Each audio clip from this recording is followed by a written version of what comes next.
നമ്മുടെ മഹല്ലിൽ താമസിക്കുന്ന ഒരാളും ഈ അനീതിയുടെ കാരണമായി രാജ്യത്തെ ഏറ്റവും സുപ്രധാനമായ തെരഞ്ഞെടുപ്പുകളിൽ സമ്മതിദാനാവകാശം വിനിയോഗിക്കാനുള്ള ഒരു രാജ്യത്തൊരു പൗരന് കിട്ടുന്ന ഏറ്റവും വലിയ അവകാശങ്ങളിൽ ഒന്നല്ലേ, അതിൽ നിന്ന് പുറത്തേക്ക് പോകുന്ന ഒരു സാഹചര്യം ഉണ്ടാവരുത്. അതിനുവേണ്ടി നാട്ടിലെ യുവജന സംഘടനകൾ മുന്നിട്ടിറങ്ങണം.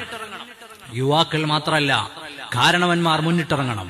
നമ്മൾ 10 ആള് കൂടി നിൽക്കുന്നിടത്ത് ചർച്ച ചെയ്യണം. നിങ്ങളുടെ പേര് ലിസ്റ്റിലുണ്ടോ? നിങ്ങളുടെ അയലത്തുകാരന്റെ പേര് ലിസ്റ്റിലുണ്ടോ?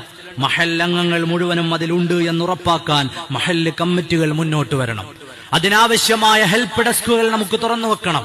പ്രിയപ്പെട്ട സഹോദരങ്ങളെ, വളരെ നിഗൂഢമായി നടപ്പാക്കുന്ന ഇത്തരം പദ്ധതികൾ, ആ പദ്ധതികൾ ലക്ഷ്യം വെക്കുന്നത് ആരെയാണ് എന്ന് കൃത്യമായി നമുക്കറിയാം. ഇനിയും നമ്മൾ ഉണർന്നില്ല എങ്കിൽ ഇത്തരം കാര്യങ്ങളോട് പ്രതികരിക്കുന്നതിൽ നമുക്ക് ബോധമുണ്ടായില്ല എങ്കിൽ നമ്മുടെ അവകാശങ്ങൾ ധ്വംസിക്കപ്പെടുമെന്ന വിചാരവും ചിന്തയും നമുക്കുണ്ടാകണം.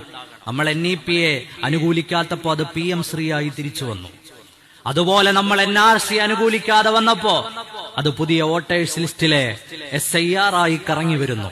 അതുകൊണ്ട് അതിന്റെ ഗൗരവം മനസ്സിലാക്കി സാമൂഹിക സംഘടനകൾ, സാമുദായിക സംഘടനകൾ, മഹല്ല് കമ്മിറ്റികൾ എല്ലാവരും ഊർജത്തോടുകൂടി ആർജവത്തോടുകൂടി ഇറങ്ങി നമ്മൾ ഈ വിഷയത്തിൽ ബോധവാന്മാരാവുകയും രാഷ്ട്രീയ പ്രസ്ഥാനങ്ങൾ ഇവിടെയുള്ള ജനങ്ങളുടെ വോട്ടേഴ്സ് ലിസ്റ്റ് ക്രമീകരിക്കുന്ന സമയം ആളുകളുടെ ഈ ആശങ്കയെ പരിഹരിക്കാൻ വേണ്ട ഇടപെടലുകൾ നമ്മുടെ രാഷ്ട്രീയ പ്രസ്ഥാനങ്ങളുടെ എല്ലാം ഭാഗത്തുനിന്ന് ഉണ്ടാകണം എന്നുകൂടി ഓർമ്മപ്പെടുത്തി